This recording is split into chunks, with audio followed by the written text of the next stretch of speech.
What's going on, everybody? Welcome back to another episode of Unbreakable Confidence. I got my man, the myth, the legend, Mr. Terry Allison in the building. Man, I super appreciate you taking the time to join me today.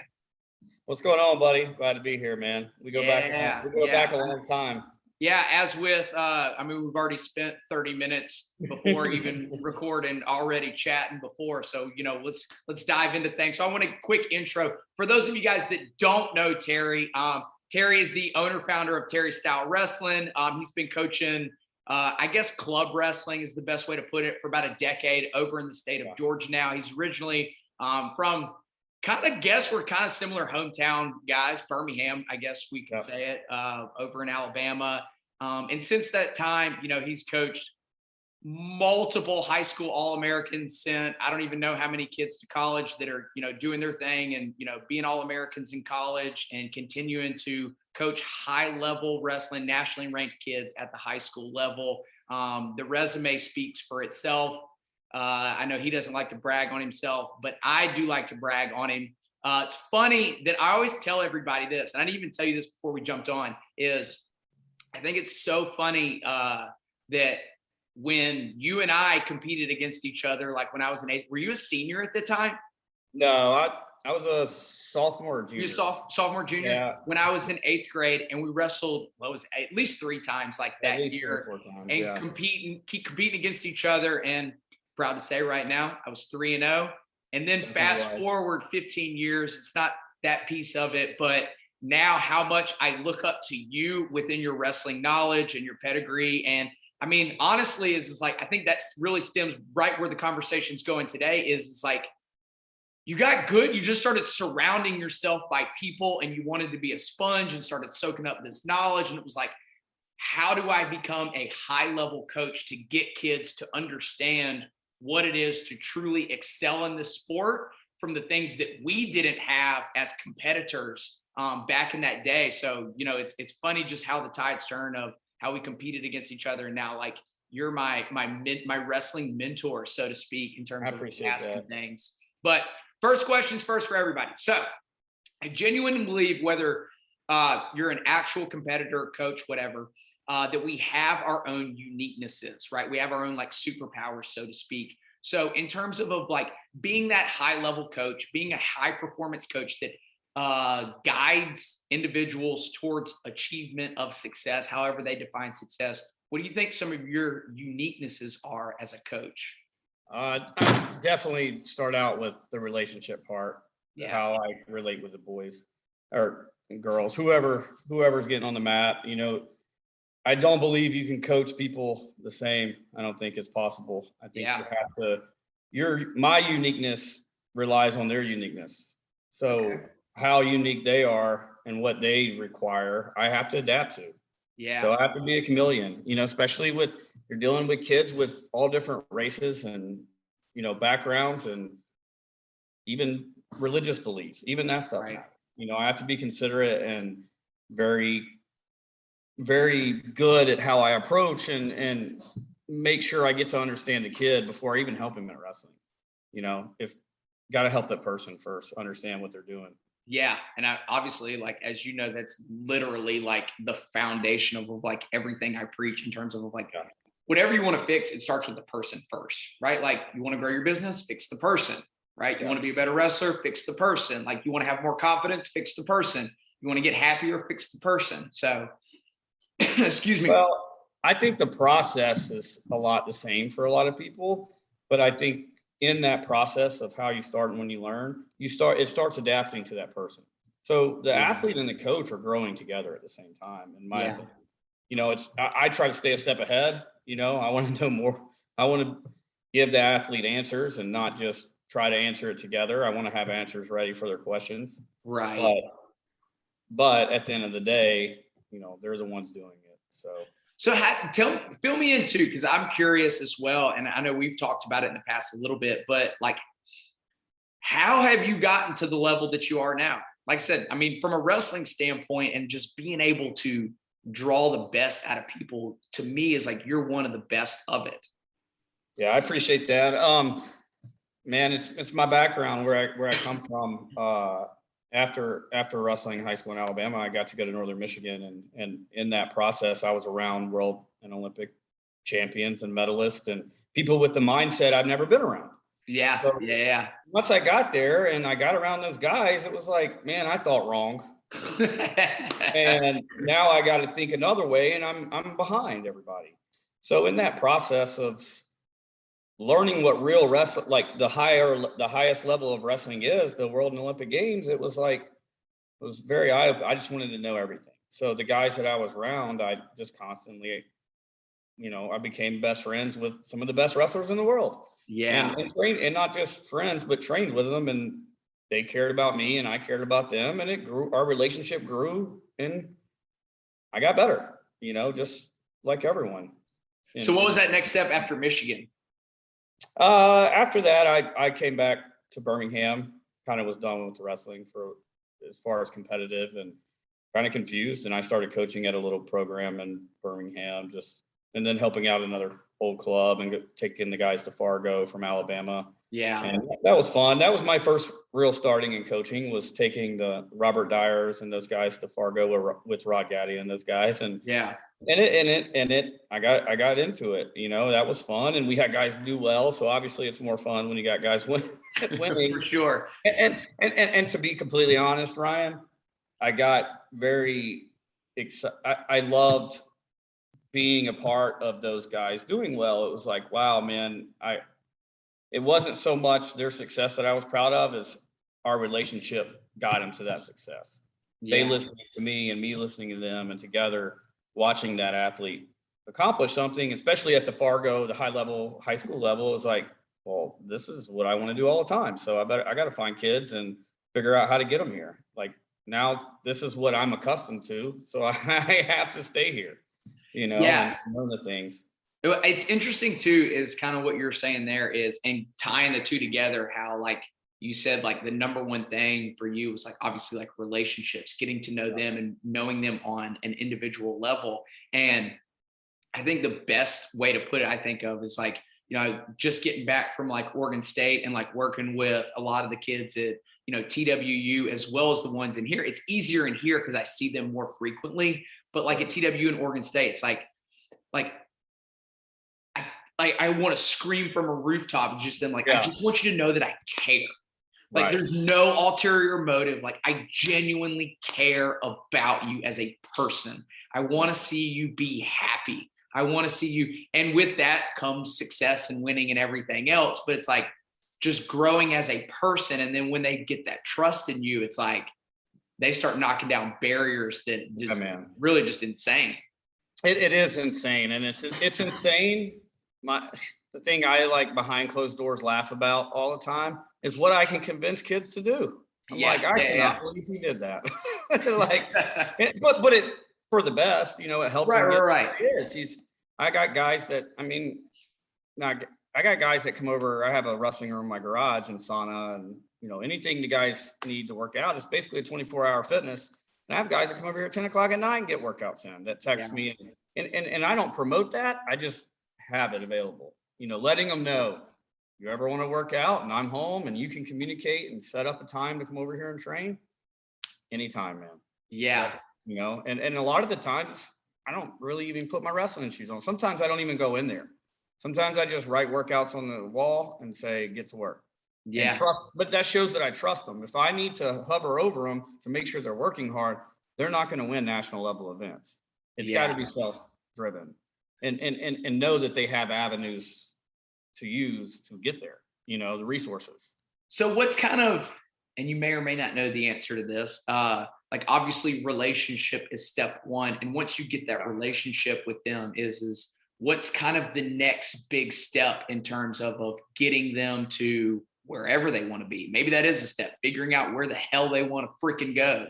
Well, I've got to figure out what they're capable of as far as themselves, their desire, their communication, how much they want to put in this. Do they want to be a 12-month wrestler? How important is this sport to them, and how can I make it more important? And then we can define goals. And once we define goals, then we climb the ladder, and I have a lot of hard times with parents right away trusting me because I put their kids in some hard situations where they're not coming out on top, but it's adversity. We talked about before we started, adversity is, you can't overcome adversity if you haven't dealt with adversity. And a lot of kids at 15 don't really deal with adversity. Right. They don't. So as adversity hits, it's not just wrestling that's hard, man. The physical act of wrestling, yes, it's hard, but that's not the hardest part about it, in my opinion. Yeah, no. I think, it's like, it's what just freaking irritates me the most is like, there's like all like I don't know, call them dumbass sayings, call them what you want. It's like in like, sports, wrestling, whatever, it's like 90% mental, 10% physical. Yet like so many coaches, they just want to focus on like the physical side of things, when the reality of it is like you just said, like I've never even thought of that. It's like before we even get clear on what the hell we want, is it's like, where's your desire level? Where's your communication? Where are you as a person, right? Where's our relationship before we can even sit down and talk about clarity? Well, I go through this with kids. It's all momentum, right? Get momentum, and then momentum can be stopped just like that. Right.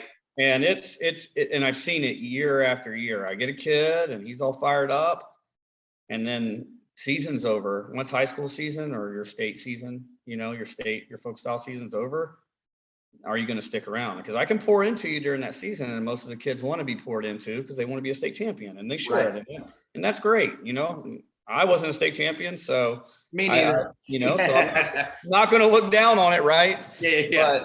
But I just want the kid to set a goal for himself and let me hold him accountable to it and teach him how to get there.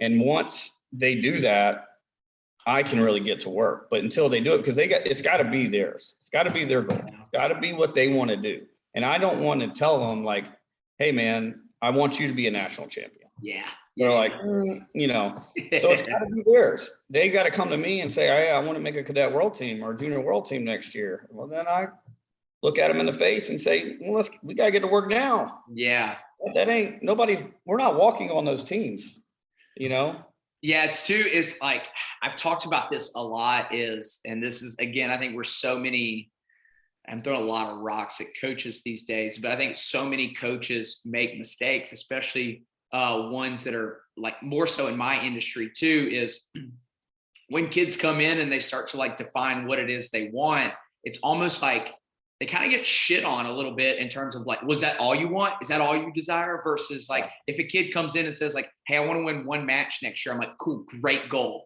Because I know as we get to work in a month, you're probably gonna be like, maybe I want to win 2, maybe I want to win 5. And then it just builds, like you talk about momentum. And then when you can create that momentum and they're defining what it is that they actually desire versus what mom, dad, high school coach, club coach, whoever else. And it's like, now they're just, the only work they're putting in is to validate themselves. That's it, is because 100%. Yeah. That's the only way. That's the only way to validate it, because it is a crazy sport and it's hard. And we talked about this before too. Like, you can't come into the sport hoping it gets easier. Right. Because it doesn't get easier. Because the higher you want to go, there's the state level, the national level, and then there's the world and Olympic level. Right. So as you climb that ladder and you want to be a college wrestler and be a successful college wrestler, then it's going to get harder, because the numbers get thinner and the guys that you're competing against are putting in the same time. Majority of them. Let me ask you this. I'd be interested too, because obviously you're around a good number of, college guys as well. Do they understand once they get to that like D1 level, how rare they are? Because I find it interesting, and a lot of the people that I mentor, it's like, I have to remind, it's like pulling teeth. I'm like, do you realize like you're one of effing like 1,000 people in the country? Like, sadly, no. They don't, because they haven't been talked to that way. Right.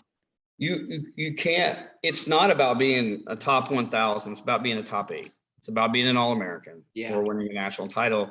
And I think after they're done, the guys that I'm still real close with, after they're done, they do realize it now. Yeah. But they're conditioned to not think about that while they're in it, because it's complacency. right? In a little way, maybe not completely, but it can be complacency because there is guys that go to college and they're happy to be college wrestlers. Right. And it stops there, and those guys are going to struggle because they're going to get outworked because their goals aren't set the same. And the guys that have the set goals to win national titles, they're going to outwork you, which is going to lead to being better than you, in my opinion. Yeah. And I think it's a struggle for most because the idea of like just that college scholarship, especially athletically nowadays, is so like glorified, right? And so that becomes the sole focus for so many kids. And it's like once they get there, it's almost not even their fault. It's like it's kind of like, okay, I got here. Shit, I don't really know what to do now. Like this is all I've thought about for the last 10, 12 years of my life. And now I've gotten it and what's next? And so like you gotta like re-spark that excitement and joy and passion and commitment and like rebuild that momentum and helping them decide. It's like, no, like you can have more. Like there's more you can have if you want. Right. Well, I get frustrated because it with parents or kids or whoever, a lot of kids get kind of put in a place and like, well, this is what you're capable of. And it's like, why are you letting anybody decide that for you? Yeah. Why? I mean, I just watched a great movie on the Serena and Venus Williams, and their dad was a lunatic, but he believed those girls were the best, could be the best in the world. And here we are. Yeah. They're the best in the world. Yeah. And but they said something, and the thing that blew my mind was they just loved their dad. They didn't think about how crazy he was. They believed him, and they thanked him and loved him for believing in them. That's all they needed, and it's really crazy how much kids can feed off that. I mean, it's going to be hard for a 10-year-old to believe in themselves, right? Really. Yeah. They don't really, I mean, they believe, in the little kid way, but not like my goal is to win Wimbledon. I'm not stopping until I do it 30 times, not just once. Yeah, right.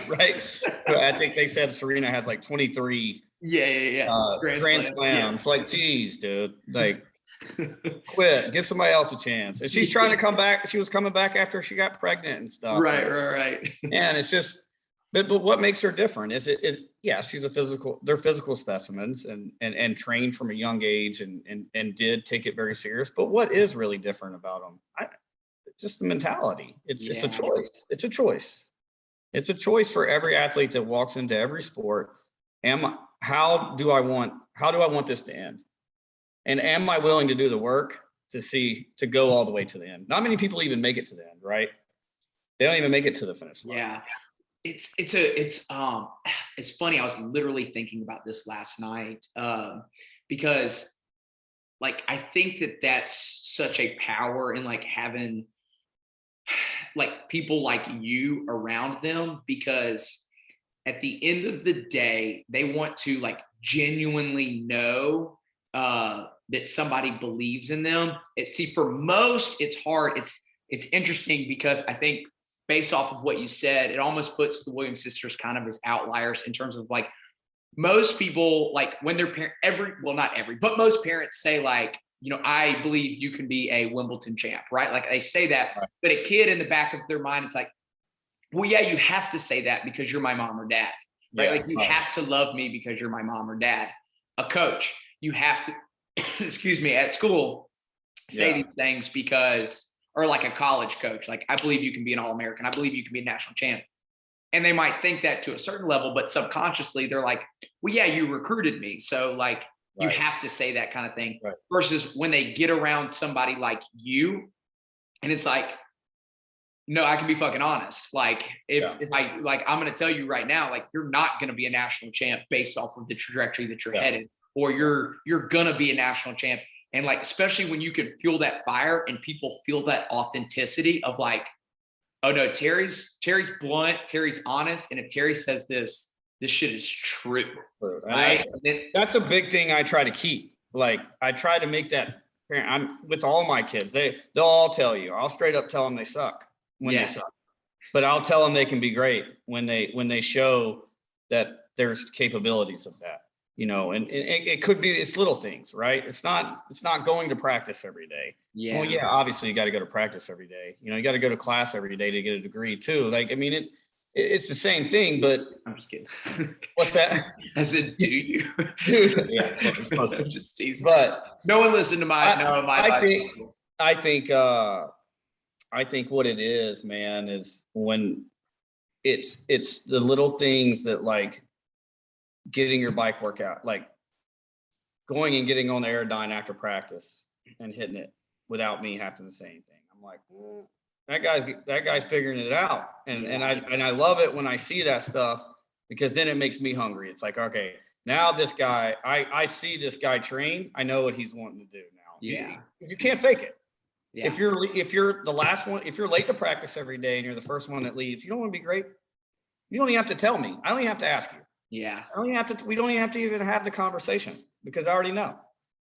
And I tell kids all the time, you want to be good at wrestling, ask questions. That's how I got better. That's how I am where I'm at. I ask a lot of questions. I want to know things. And the kids that I don't play favorites to kids that are good. I play favorite to kids who ask questions, the kids that want my advice and want me to help them. I'm not going to deny a kid of help. If you come to me and keep begging and keep coming, I'm going to help you. Yeah, it's like I always tell people, it gets interesting. So when people first start, like, they ask questions in terms of like wanting to build their confidence or draw clarity about, who they are as people, and really work on defining themselves. And as I outline like steps 1 and 2 that require them to basically sit down and think, right? Like, it doesn't take a whole lot of physical activity, but it's like sit down and think. And then they come back, and 2 months later, they're like, well, what's the next thing? I'm like, well, we haven't answered question 1 yet, right? Like, and it's such an interesting concept to me, because from a 30,000 foot view is the idea of success, high performance, confidence, whatever those things are. It's simple. It's not easy, but it's simple. And so many people look for complex answers because they think it has to be they think like, well, confidence is rare. So there has to be some rare, complex answer in terms of like, how do I believe in myself? Yeah, there's really not though, right? Right. You wake up, you slap yourself in the face and say, let's go. Yeah. It can be that simple. It can be. It really can. I think people complicate a lot of things, and wrestling is definitely a sport that gets very complicated, can be complicated because there's so much technique out there. Yeah. And really it's getting to a leg and it's finishing. And sometimes will can do that for you. Yeah. More so than technique. Yeah. Right. Well, I think it's one of those sports too. Obviously, like, I work with a lot of gymnasts, and I think that they're very similar in the same of like just true, genuine confidence in yourself can propel you like 10 times farther than like, if you think you're going to win, like if you just like, you go out there, like your technique can be almost a little shady, but it's like, no, like I'm like you just said, I'm going to score. Like, well, false confidence is still confidence. Right. Well, here's the thing. Oh my God. I just talked about that this weekend with the team. Is the idea is like, so many people fear overconfidence. Yes. Right. But the idea is like, it's almost, for most people, it's very hard to actually get to that point. Yes. Because so many people deal with underconfidence. So like what they think is like overconfidence is probably just like normal belief in themselves. Just normal belief. Yeah, like would be like baseline level of confidence. Or they fear that they're gonna like run people off. Like, I don't want to be too confident because everybody just think like I'm an arrogant turd. And it's like, no, like people want to be around other confident people. So when you're confident, actually you draw people towards you. For like sure. You do the opposite. You don't push people away. Like people start to like come into your circle. Yeah. Well, confidence is rare. That's why, like you said. And for me, a lot of my confidence comes from where I'm from. My family. My family gives me a lot of confidence in believing I can do big things because they did big things. So interesting concept. Obviously, the podcast is freaking titled Unbreakable Confidence. And so that kind of, segues into like, how has the confidence in yourself from like a coaching standpoint, like how has that evolved and changed? And like, how did you grow that? Because maybe early on, maybe you did or didn't, like maybe you're kind of, I don't really know if I can like be what I want to be in terms of like getting to that level of coaching because of I'm from Alabama, there's all like, there's all the. Well, I'm glad you brought that up because that's my biggest thing. That's the thing that I preach to the kids all the time. It doesn't matter. Okay. We have wrestling mats down here. Yeah. Okay? Yeah. That's all we need. That's all we need. We just need to be able to train. Because just because you were born in states like Pennsylvania or Ohio or Illinois doesn't guarantee you success in wrestling. Right. You'll have to put the work in. And I remind the kids that, it's like, I don't care what geographic place you were born in the state, in the country, you can beat everybody else. Period. Yeah. Like, I don't even have to explain anymore. Like, that's it. You can beat everyone. Yeah. So all you have to do is train. Like, all you have to do is work at it. They don't, there's not a secret out. Those states don't have secrets that we're not aware of. Right. Their kids just train to a tough level. And we have to get our kids to train to a tough level to beat those kids. And that's it. So we're willing to train. The guys that I work with are willing to train as much, if not more, than anybody in the country. And they're going to get results. And it showed me that the confidence in my coaching comes from my kids. 1,000%. The relation, trusting me and giving me a chance to build a relationship to see if we can even accomplish anything. Yeah. And so when we go accomplish something together as a unit, and I'm just a support system. They're the ones out there doing it. I'm holding the bag, walking behind them to the mat, patting them on the butt, telling them I'm proud of them and that we put in a lot of work. Let's get it done today. And hey, I'm here. I ain't letting that referee screw you over. I'll take care of that. You take care of what's in the middle. Yeah.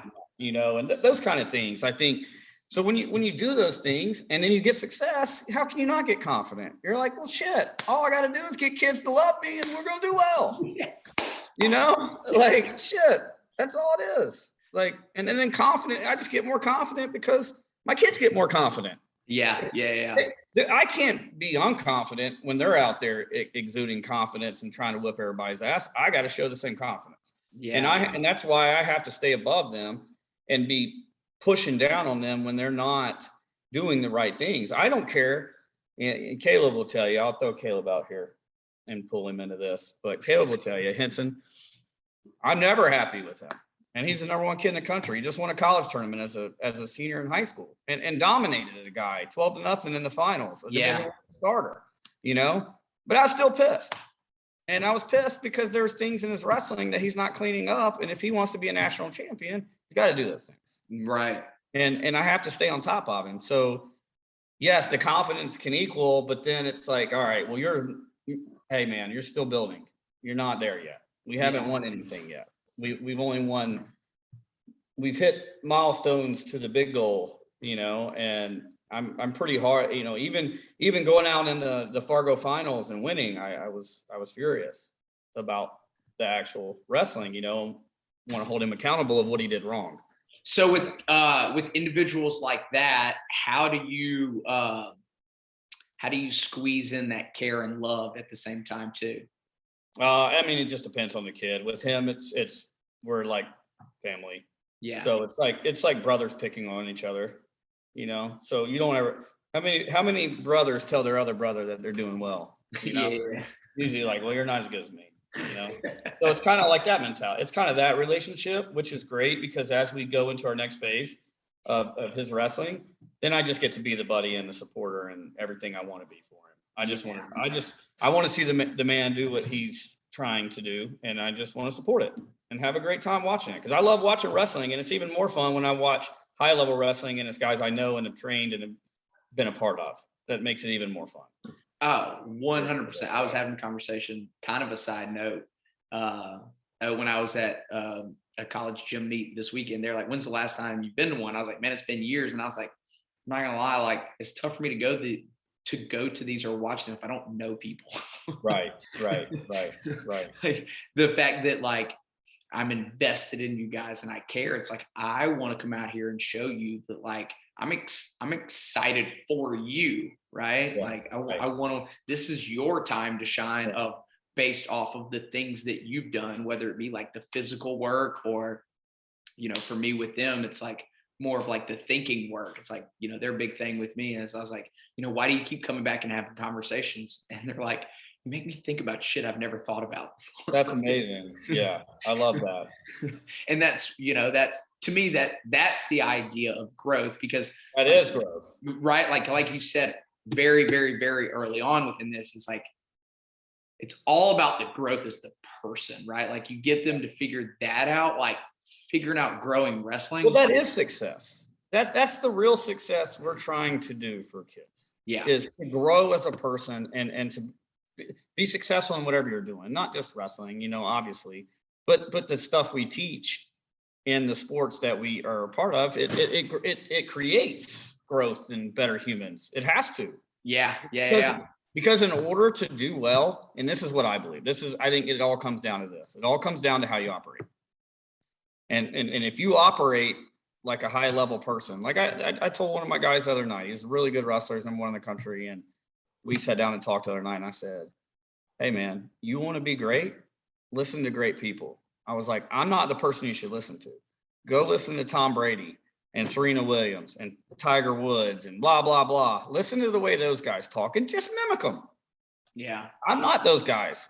Yeah. So I'm not the one you want to mimic. I'm the one you want to listen to and when you're messing up. But if you want the mentality and understand the process of what it takes to really be great, you might want to listen to people that were great. And I'm okay with saying that. That doesn't matter. I want to lead them lead them the right way to getting the right advice and the right mentality, so that they can just let's see. It's just like the Serena, the Williams sisters, man. The dad told everybody, the dad was crazy and told everybody that he had the best athletes in the world at 8 years old. And everybody, and of course a coach is like, all right, buddy. And even me, but the 8-year-old dad comes up, I'd be like, all right, get out of here. Shit, now I'm like, now I want to consider it. I'd be like, maybe I should listen to him. Yes. This crazy ass parent knows something. Yeah. I mean, it's because it can happen. It can very well be true. Well, I think you think about in both of our scenarios and what we're doing, kind of similar 30,000 foot view things, obviously going about it different ways in terms of like you're having a focus with wrestling and mine being kind of more of like, I guess, the mental side, the mindset, the confidence, the mentorship is, but like we are in our own way, we are the crazy ones too, right? Sure. Like, it's like, well, that's what I said. Because I had a wrestling dad say the other day, like, man, if you look at it, most of the good wrestlers have crazy dads. I go, yeah, because that athlete's crazy too. It doesn't work if the athlete ain't crazy. Yeah. They got to be crazy. Obviously, the Williams sisters are nuts, and then that's why they achieve what they achieve. And Michael Jordan, he's a maniac. So for you, as we kind of like start to like wrap things up in terms of like, we talk about like having that like crazy mentality of, it's like I tell everybody, because the first thing I'm like, what are your personal ambition or intentions? And like, what are your ambitions towards things? And everybody tries to like throw the dart, like of what I want to hear. Right. Like I tell them all, I'm like, here's the deal. You cannot be too ambitious with me, because kind of like you just said, it's like at some point, like somebody's going to throw something against the ball and stick. And I want to be front row seat and like witness that shit. So for you, kind of like, what are the next ambitions? What are the next dreams? What are the next intentions for you in terms of coaching? World champions. Simple. I want some guys to want to be world champions. I want to lead them to that. I think that takes care of if we can if I can get kids to win world level titles while they're in high school, while they're with me, what can they do when they're done? When they get these coaches that it's not that these like Division I college coaches or these guys are better or anything like that. We're all kind of working together. Yeah. It's that they're in an environment with the resources that prepares you to do those things and gives you the avenues to be an Olympic or world champ. But so if we can do it with limited resources in Georgia and get some titles, what can we do when we get out of here? Yeah. Get to the big programs and stuff. So that's the goal is to lead kids to world titles, man. Do you have other dreams outside of like club coaching? Yeah, I'd like to work with MMA guys too, man. I think I'm starting to I'm starting to get more confident in my mental coaching. I'm more confident in my mental coaching than I am in my actual wrestling, to be completely honest. And I think that can translate with any sport, but I'd like to get around fighters. I'm sure there's fighters that struggle the same, and a lot of them are wrestlers, so they have to mentally struggle the same way wrestlers struggle. I think I can understand that. Yeah. And where the confidence and the preparation. I love planning, and I love putting together training camps. So like I would love to do sit down with somebody and build a 5-week plan to get to the competition. Because that's really what club wrestling in high school is. We have 5 events a year that we have to peak perform at to get recruited or to make world teams or whatever. So those 5 events, we have plans to get ready for those 5 events. It's not like, oh shit, Fargo's here. It's like, we know when Fargo's here. We know when Super 32 is here, and we know when Cadet World Team Trials is here, because we build to it. We don't just show up and put our singlet on. And there is, people say that all the time, like just wrestling and go out there. Well, it's not just wrestling if your preparation sucks. Yeah. Then you're battling it. We had battled enough adversity with the weight loss and the training and the injuries, and why are we going to add to that? Right. We can't add to it. We have to eliminate that stuff and eliminate the stress on the athlete so he can focus on performing. It's not even winning, because if you can't win if you can't perform, and you can't perform if you're not prepared. And if you're not prepared, why even go? Last question? What's your one piece of advice in terms of raising your own level of performance, raising your own level of confidence, or just building any kind of strong mindset? What would be any of those? Like, what's your one nugget? Get rid of the negativity, man. Get the negativity out and just build. Just trust the process, trust in yourself, and just build. Just whatever your goal is or what you want to accomplish, get rid of the negativity, because as soon as there's negativity, self-doubt becomes part of it. And you can't do anything without confidence in what you believe in. Yeah. Right behind it. So get rid of the negativity. It's not good for anyone. All right. Rapid fire. Favorite food, go. Lasagna. Favorite hobby outside of wrestling? Golf. Dream vacation place? World championships with a guy winning. Where would it be held? Russia, of course. Russia, Iran. Let's go. Yeah. I don't need a vacation. I just want to win some world titles. Oh man. Well, cool. Tell everybody. Hopefully you guys got a little bit of value from this. If you don't know Terry, hopefully you've been able to take away some kind of just element, one nugget, if you will, that you can kind of start to at least get the wheel spinning. That's always the goal, as I tell with everybody. Even when I meet with people individually, it's not to solve answers right then and there. It's for you, because if we're solving like these things within 10 minutes, it's probably we haven't put a lot of thought into it, but it's really going back and sitting down and think about like, okay, how does this apply to me? Or what's the next question after this that I need to answer to continue to grow and develop as a person, as an athlete, as a coach, in your career, in your relationship, whatever it is. But Terry, tell everybody where they can find you, obviously like via social media, if they want to continue or if they want to reach out and have any questions, whether it be in terms of wrestling coaching, because I can tell you guys that I probably take advantage of my relationship with Terry in terms of like, oh my God, how do you shoot high crotch? Somebody tell me. Like, yeah. No, man, anytime. My social media is my Instagram is Bama Greco. So shoot me a DM or something if you need some advice. Terry Style Wrestling is another platform that you can reach out to. And I run camps all year, and man, I'll talk wrestling. Ryan, I'll talk wrestling 4 hours a day, man. So if you just want to talk wrestling, call me. Yeah, hit me up. Let's go.